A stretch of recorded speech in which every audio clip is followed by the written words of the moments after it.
25শে মার্চের ভয়াল কালো রাতে তাজউদ্দিন আহমেদ গেলেন মুজিবের বাড়িতে। বড় কোনো সিদ্ধান্ত সম্পর্কে তাজউদ্দিন আহমেদের উপদেশ গ্রহণে মুজিব এর আগে কখনো দ্বিধা করেননি। তাজউদ্দিন আহমেদের সে কারণে বিশ্বাস ছিল যে ইতিহাসের এই যুগসন্ধিক্ষণে মুজিব কথা রাখবেন।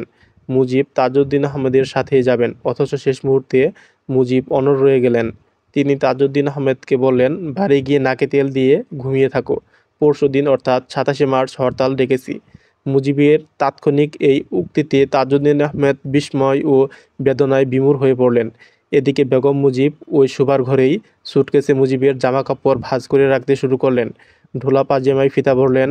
পাকিস্তানি সেনাদের হাতে মুজিবের স্বেচ্ছাবন্দী হওয়ার এই প্রস্তুতি দেখার পরও তাজউদ্দিন আহমেদ হাল না ছেড়ে প্রায় 1.5 ঘণ্টা ধরে বিভিন্ন ঐতিহাসিক উদাহরণ টেনে মুজিবকে বোঝানোর চেষ্টা করলেন। তিনি কিংবদন্তি সমতুল্য বিভিন্ন রাজনৈতিক নেতৃবৃন্দের উদাহরণ তুলে ধরলেন, যারা আত্মগোপন করে মুক্তিযুদ্ধ পরিচালনা করেছিলেন। কিন্তু মুজিব তার সিদ্ধান্তে অনড় রইলেন।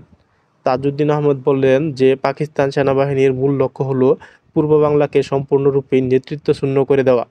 এই অবস্থায় মুজিবের ধরা দেওয়ার অর্থ হলো আত্মহত্যার শামিল।